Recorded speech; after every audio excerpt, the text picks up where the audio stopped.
Thank you, Carlin. Thank you, Reverend Sharpton, for hosting us. It is my great honor to be able to make this announcement from this hallowed hall. I want to thank also our other partners in this, and especially when you start to see how much this cuts across every community, every group in this country. Voting rights and the dark history of disenfranchisement in this country has long been an area of concern for me.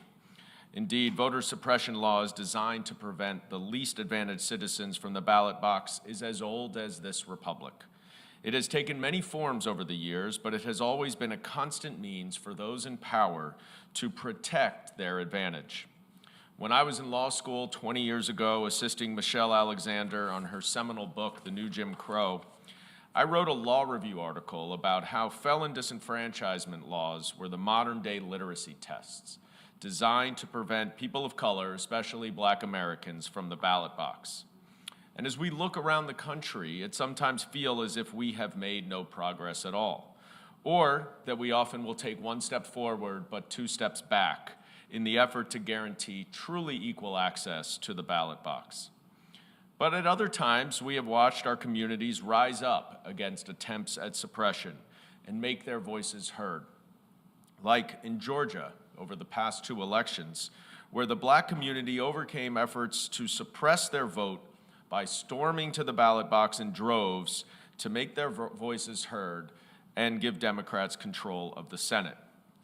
But the anti-democratic strain of the modern Republican Party has added a new urgency to this fight. Republican governors and state legislatures across the country are working as we speak to remove polling places from urban precincts.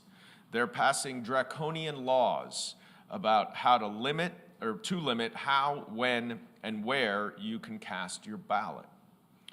They have also pushed radically dangerous constitutional interpretations that would invalidate the checks and balances of the judicial system and allow politicians instead of voters to determine the outcome of an election.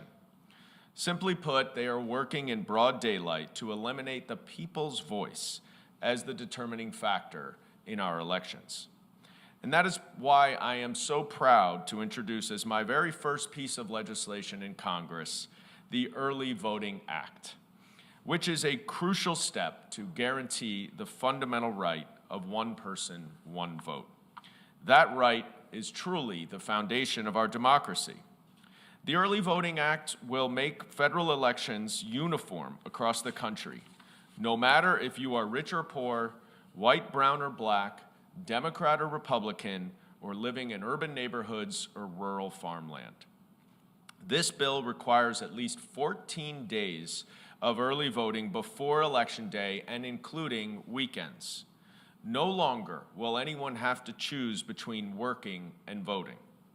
It will also require that polling places are made easily accessible to as many people as possible, and on weekends when many people are off work and can more easily get to the polls. This bill also requires some polling places to be within walking distance of public transportation and at least one polling place on all college campuses.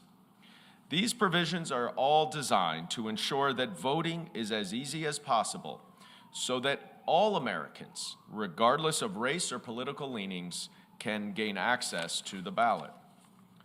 But we must also combat some efforts on the extreme right to cast doubt about our election results.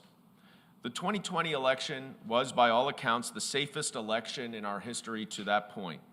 Yet conspiracy theorists on the right, including our former president, peddled misinformation about how ballots were counted in an attempt to undermine confidence in the results.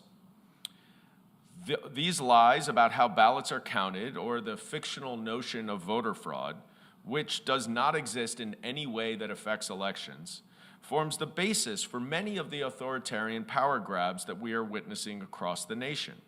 We cannot let that happen again, and we cannot have a vacuum awaiting results that is filled by extremists peddling conspiracy theories.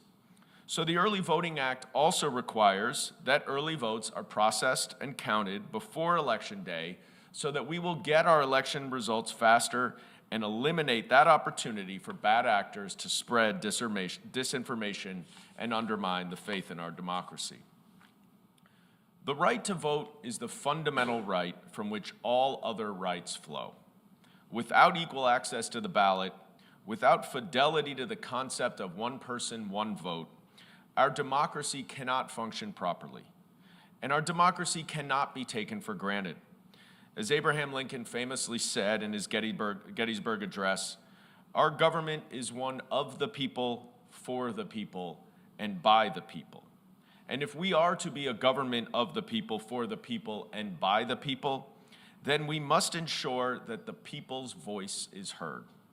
In our constitutional republic, the vote is your voice, and it must be cherished and protected.